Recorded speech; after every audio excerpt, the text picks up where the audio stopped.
Hi and welcome to this video on differentiating x to the n, where n is a negative integer. Wow, that title is a bit of a mouthful. But if you're following along alongside the Australian curriculum, then this is exercise 9C, right? And there's some questions there that we're expecting or asking our students to do, or at least my students to do.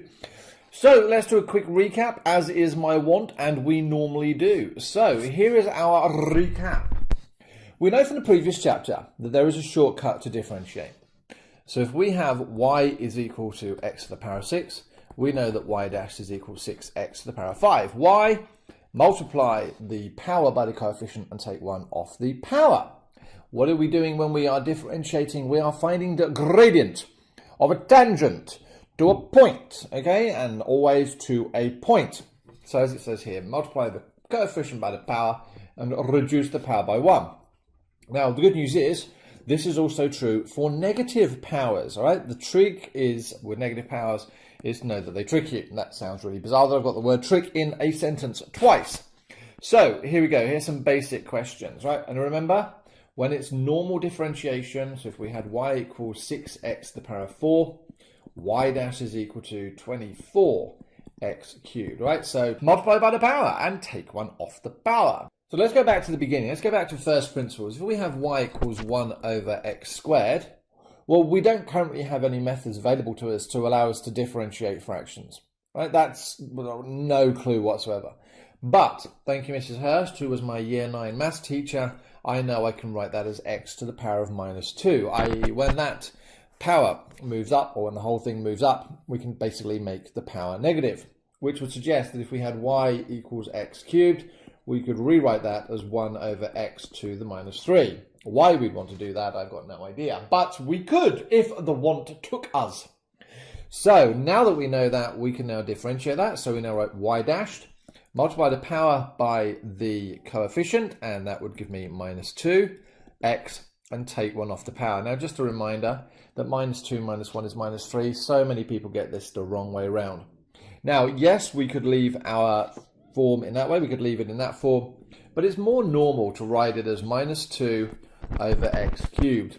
Now again, just for an algebra point of view, that can be rewritten as minus 2 times x to the minus 3, which is minus 2 times 1 over x cubed, which is the same as minus 2 over x cubed.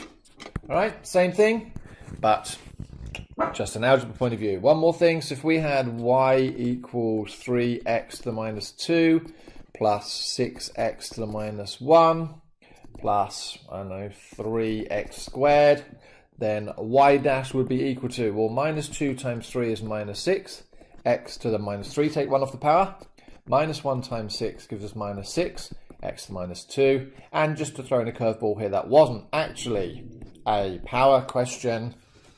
So we are good to differentiate that in the usual way.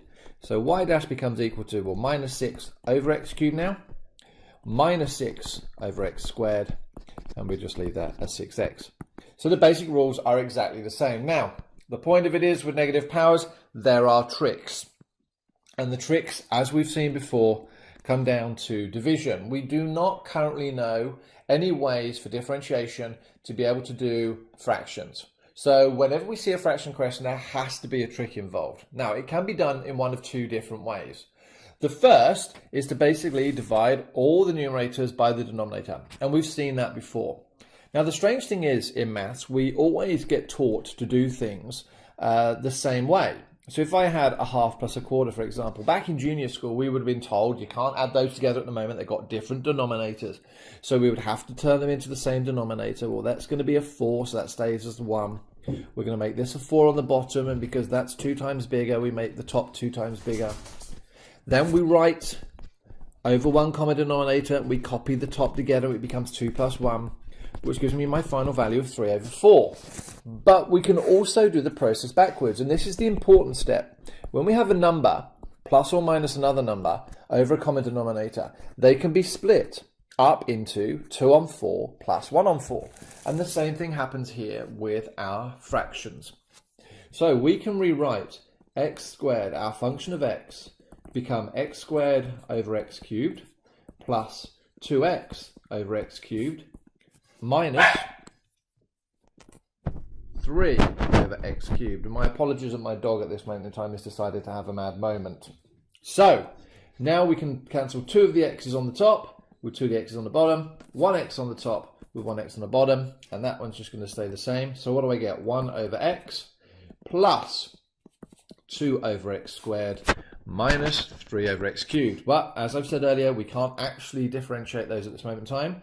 So that needs to become x to the minus 1 plus 2x to the minus 2 minus 3x to the minus 3, which is exactly where this line comes from. All right. So having got that function, we would then go on and differentiate it. Another way of doing this is to realize that actually this can be expressed in a bracket. And so leaving that in a bracket, we can now move this up to the top of our fraction just by turning the x cubed into x to the minus 3.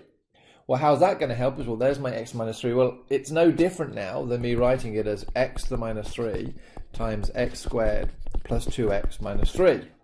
Even though we've got negative powers, we can still multiply out the brackets by multiplying what's in front by what is outside. Now, in this situation, and just as a shortcut, we would end up with x to the minus 3 times x squared. So the first term times the first term. Well, when you multiply powers, or when you multiply indices, what do you actually do? Well, you add them. So that would give me x to the minus 1 plus 2x to the minus 2 minus 3x to the minus 3. And once again, that now looks exactly like the format we're going to do.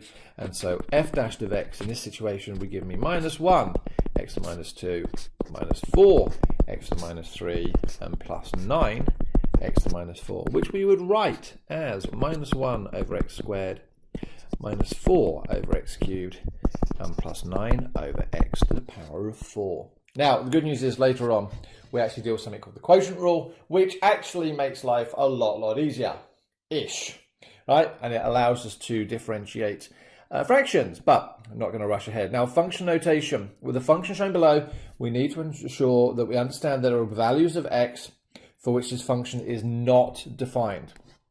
All right, so we would have to write this as f colon, but not 0 is mapped onto real, comma, f of x equals x squared plus 2x minus 3 over x cubed. Okay, so it's really important to make sure that we know that the domain is actually not possible to have 0, or this thing doesn't work, and then the rest of it is just standard function notation. All right, so please be careful. Now, the application of negative powers, again, the whole point of differentiation is to find the gradient of a tangent to a point. Once we know the gradient of the tangent to a point, we can proceed to find equations of tangents, equations of normals. Now, what on earth is a normal? Well, if this here is my point, my line, for example, and there is my point, well, a tangent actually is a line that draws and just touches that point. There's my tangent. A normal is a line that actually goes through at 90 degrees, all right? It goes through 90 degrees to the tangent, and this is called the normal. Now, the great thing about normals and tangents are, and again, this is a little bit beyond the scope, we know that if we call this M1 and we call this M2, we know that M1 multiplied by M2 actually gives me minus 1, which means that M1 is equal to minus 1 over M2. And anyone who knows what that means, it basically means find the reciprocal and reverse the sign. And you may have heard that before. So if I knew that M1 was equal to a half, then I would know the gradient of its perpendicular would be equal to minus 2. Why? Well, because 1 over 2, when I flip it upside down, becomes 2 over 1, and it's a positive here, so it becomes a negative there. All right? Likewise, second example, if M1 was equal to 2/3, then M2 becomes equal to minus 3 on 2. Right? That's very useful information. But we also know that equations of tangents and normals all actually have y equals mx plus c. Right? So they're all related to that as well. Right? And we can proceed to find any points of intersection the tangent might have with the rest of the curve. And you're going to turn around and say, well, how's that going to be possible? Well, for example, we may end up with a situation where we have a curve here that actually goes down. It's a cubic, and we find, let's say, the tangent to that point there. which then just happens to cross through at another point on my cubic. That's all coming later on. But here's an example. This example has been taken from Cambridge with no wish to infringe their copyright. It's just a great example. So it says, find the x-coordinates of the points. That's good. It only wants the x-coordinates, not both, on the curve with that equation at which the gradient of the curve is 5. Well, first things first, if we look at y equals x squared minus 1 over x, we have a fraction, which we don't know how to deal with it. So I'm going to split that up into x squared on x minus 1 on x. X on the bottom cancels with one of the x's on the top. So that can be re-expressed as x minus 1 on x. Again, I've still got a fraction, so I'm going to turn that now into a negative power. And lo and behold, I can now differentiate that to give me 1 plus, y plus, because minus 1 times minus 1 gives me plus x to minus 2, which when I write that in a different form gives me, 1 over x squared. Now, what information they've given me? They've given me the gradient of the curve is 5, which now means I can put 5 is equal to 1 plus 1 over x squared. All good. Take away 1 from both sides, which gives me 4 is 1 over x squared, and a little bit of algebra magic gives me that x squared is equal to a quarter, which gives me the two values as plus or minus the square root of a quarter. Now, if you are in Australia and you are looking at that and thinking, well, there is my final answer, and you did that in a VCE exam, you would actually lose marks because sadly the examiners do not and are not expected to cancel your stuff down. You have to, and if you don't, then actually it's assumed that you don't know what you're doing. So that becomes plus or minus a half, and there are my answers. Right, so negative powers. Just about done with this lesson, right? Good luck. Hope all goes well. I look forward to seeing you next time. Thanks so much for joining me for this video. It's been great having you. Why not subscribe to get advised of all new videos from here on in? Have an awesome day. See you again.